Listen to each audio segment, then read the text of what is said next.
مسند احمد اور ترمذی کی روایت ہے، نبی علیہ الصلاۃ والسلام نے فرمایا، الا انبئکم بخیر اعمالکم، کیا میں تمہیں تمہارے اعمال میں سب سے زیادہ بہترین عمل بتاؤں؟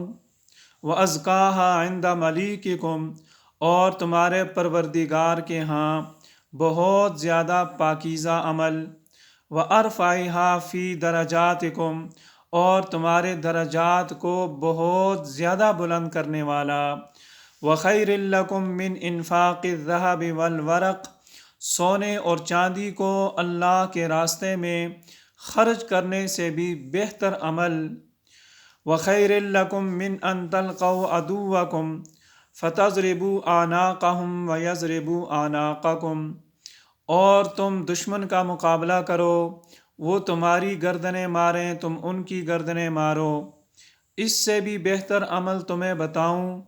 قالوا بلا، صحابہ کرام نے کہا ضرور، ارشاد فرمائیں۔ نبی علیہ السلام نے فرمایا، ذکر اللہ، وہ اللہ تعالیٰ کا ذکر ہے۔